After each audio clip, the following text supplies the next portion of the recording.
भगवान परशुराम ने कहा, जनक, इस सभा में कौन ऐसा है जो हमारे गुरु भगवान शंकर के अजगों का खंडन करने वाला है?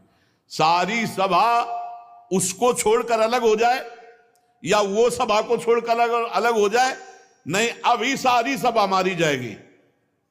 अब तो कोई उनके ये थोड़ी था कि केवल भाषण दे रहे हो। उन्होंने 21 बार क्षत्रियों का, पूरी जनकपुरी में हाहाकार मच गया।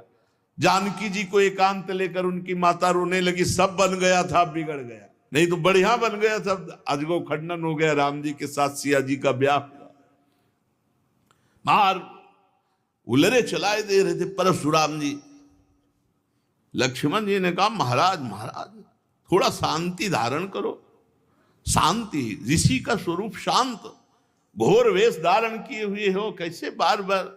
ये ऋषियों की मर्यादा। अरे ये किसका लड़का है? हमको समझा रहा है। परशुराम जी हमको समझा रहा है। हमारा गीत न विश्वामित्र जी का बता दो हम कौन है। अरे लक्ष्मण जी ने कहा, गुरु जी के बताने की जरूरत है, आप कई बार बता चुके हो। आपने तो अपने मुख से कई बार बताया कि आपने फरसा से क्षत्रियों को काटा, ये वो खूब बता चुके हो। महाराज, यहां कुमड़ बतिया को नाही, जे तर्जनी देख मर जाही। ये बार बार उलरो मत, गुस्सा मत दिखाओ। यहां कुम्हड़ा की बतिया नहीं कि तुम्हारी तर्जनी उंगली देखने से हम, महाराज हम रघुवंशी हैं। जहां परशुराम जी का क्रोध बढ़ता वहां राम जी आगे आ जाते, हाथ जोड़कर विनय करने लगते। तब उन्होंने कहा, पहला फरसा तुम्हारे चलेगा। राम जी से कहा कि पहला, क्योंकि जब हमको क्रोध आता है, ये छोटा राजकुमार क्रोध दिलाता है, इसको तो समझाते नहीं और हमसे विनय करते हो, और हमें लगता है कि तुम ही ने अजगो खंडन किया है। राम जी ने कहा, हां, आपका कोई दास, निज दास, वही ऐसा करने के साहस कर सकता है। अरे दास तो सेवा करता है, स्वामी के प्रति अपराध नहीं करता है। और बहुत क्रोधित होकर के तब उन्होंने कहा परशुराम जी से, सावधान, अभय होए जो तुम्हें डराइए। पहली बात तो जो आपसे डर जाता है वो अभय हो जाता है, क्योंकि आपका स्वरूप ऐसा है। और दूसरी बात हम आपको बता रहे हैं, हम रघुवंशी हैं। काल भी सामने ललकार दे तो कदम पीछे नहीं हटाते।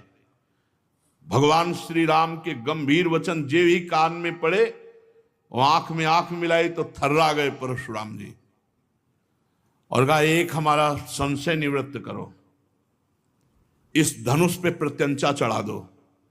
बस मेरे हृदय में कुछ संशय हो गया। ऐसे ही जेव ही लेने को हुए से धनुष आ गया, खिलवाड़ में चाप चढ़ा दी। तो उनका भगवान श्री हरि के सारंग धनुष पर चाप केवल श्री हरि चढ़ा सकते हैं। आप श्री हरि हैं, आप हमारे भगवान हैं, और भगवान के चरणों में झुके। और उस दिन जो चाप चढ़ा तो भगवान श्री राम ने कहा, आपकी आयु को नष्ट कर दे या आपके तप को नष्ट कर दे, क्योंकि बाण व्यर्थ नहीं जाएगा।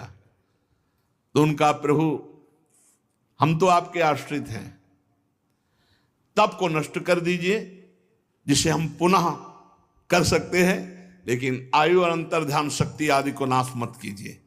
भगवान ने परशुराम जी के तप को लक्ष्य बनाकर बेधा, और उस दिन से आज भी शांत स्वभाव से बिना किसी को मारे काटे भगवान महेंद्राचल पर्वत पर विराजमान है।